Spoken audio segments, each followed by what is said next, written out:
அன்பு நண்பர்களே, அவசிய செய்திகளின் இன்றைய செய்தி தொகுப்பை உங்களுக்கு வழங்குவது உங்கள் பேரன்புக்குரிய தொகுப்பாளினி நான் ஜனனி கணேசன்.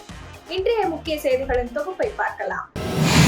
முருகன் மாநாட்டின் தீர்மானங்களுக்கும் அதிமுகவுக்கும் தொடர்பில்லை. அதிமுக கொள்கையை விட்டுக் கொடுக்காது என அதிமுக முன்னாள் அமைச்சர் RB உதயகுமார் தெரிவித்துள்ளார். மேலும் பாஜகவை எச்சரிக்கும் விதமாக ஜெயலலிதா மற்றும் அண்ணாவை அவதூறாக பேசியதற்கு பழனிசாமி எடுத்த முடிவு தமிழ்நாட்டிற்கே தெரியும் எனவும் முன்னாள் அமைச்சர் உதயகுமார் கூறியுள்ளார். மாநாட்டில் பெரியார், அண்ணா மற்றும் திராவிட அரசியலுக்கு எதிராக காண்பிக்கப்பட்ட காணொலிக்கு எதிர்ப்பு கிளம்பிய நிலையில் தனது முக்காட்டை அதிமுக விளக்கியுள்ளது. அதிமுகவுடன் கூட்டணி சேர்த்துள்ள நிலையில் தேர்தல் நேரத்தில் எப்படியெல்லாம் முதுகில் குத்துமோ என பாஜகவின் நெட்டிசன்கள் கதறி வருகின்றனர்.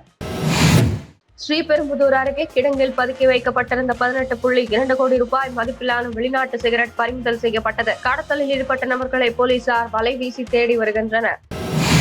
பஹல்காமில் தாக்குதல் நடத்திய பயங்கரவாதிகளின் அடையாளங்கள் விரைவில் சரியான நேரத்தில் வெளியிடப்படும் என NIA அறிவித்துள்ளது. பயங்கரவாத எதிர்ப்பு நடவடிக்கையின் ஒரு பகுதியாக 2000 கோடி ரூபாய்க்கு ஆயுதங்களின் அவசர கால கொள்முதலுக்கு ராணுவம் ஒப்பந்தம் செய்துள்ளதாக செய்தி வெளியாகியுள்ளது. தேச நலனுக்காக அனைத்து நடவடிக்கைகளையும் மத்திய அரசு எடுக்கும் என தெரிவித்துள்ள பிரதமர் மோடி, பயங்கரவாதத்திற்கு எதிரான இந்தியாவின் நிலைப்பாட்டை ஆபரேஷன் சிந்தூர் உலகிற்கு தெளிவுபடுத்தியுள்ளது. இந்தியாவில் தயாரிக்கப்பட்ட ஆயுதங்களின் உதவியுடன் நமது படைகள் எதிரிகளை 22 நிமிடங்களில் மண்டியிட வைத்தன. வரும் காலங்களில் இந்தியாவில் தயாரிக்கப்பட்ட ஆயுதங்கள் உலகம் முழுவதும் ஏற்றுமதி செய்யப்படும் என்று கூறியுள்ளார். என் நாற்காலியை பற்றி எனக்கு கவலை இல்லை, மாநில அந்தஸ்து வழங்க வேண்டும் என ஜம்மு காஷ்மீர் முதல்வர் உமர் அப்துல்லா கோரிக்கை விடுத்துள்ளார்.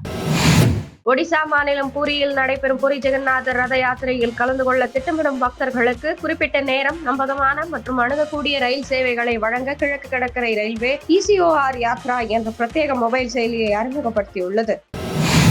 விமான விபத்துகள் விசாரணை ஆணையத்திலேயே விபத்துக்குள்ளான ஏர் இந்தியா விமானத்தின் கருப்பு பெட்டி ஆய்வு செய்யப்படும் என மத்திய சிவில் விமான போக்குவரத்து அமைச்சர் ராம் மோகன் நாயுடு தெரிவித்தார். இஸ்ரேல் ஈரான் போர் தணிந்து மத்திய கிழக்கு நாடுகள் வான்பரப்பை திறந்துள்ளதால் அந்த பகுதிகள் ஐரோப்பிய நாடுகள் மற்றும் அமெரிக்காவுக்கான விமான சேவையை படிப்படியாக துவக்க ஏர் இந்தியா முடிவு செய்துள்ளது. வரும் 2026 மார்ச்சிற்குள் இந்திய விமானப்படைக்கு 6 தேஜஸ் ஜெட் விமானங்கள் கிடைக்கும் என்று ஹிந்துஸ்தான் ஏரோநாட்டிக்ஸ் தலைவரும் நிர்வாக இயக்குநருமான TK சுனில் கூறினார். மகாராஷ்டிரா சட்டசபை தேர்தலில் நடந்த முறைகேட்டுக்கு தேர்தல் கமிஷனும் உடந்தையா என காங்கிரஸ் MPயும் லோக்சபா எதிர்க்கட்சி தலைவருமான ராகுல் கேள்வி எழுப்பியுள்ளார். இதற்கு விளக்கம் அளித்துள்ள தேர்தல் ஆணையம், ஆலோசனைக்கு ராகுலை அழைத்தோம், ஆனால் அதற்கு அவர் பதிலளிக்கவில்லை. ராகுலை சந்தித்து விளக்கம் அளிக்க தயாராக உள்ளோம். அவர் குறிப்பிடும் எந்த நாளிலும் சட்டசபை தேர்தல் நடைமுறைகள் குறித்து விளக்க தயாராக உள்ளோம். அனைத்து தேர்தல்களும் சட்ட விதிகளின்படியே நடக்கிறது. உங்களுக்கு சந்தேகம் இருந்தால் அதனை தீர்த்து வைக்கிறோம். தேர்தல் தொடர்பாக காங்கிரஸ் வேட்பாளர்கள் நீதிமன்றத்தை நாடி உள்ளனர் என கூறியுள்ளது.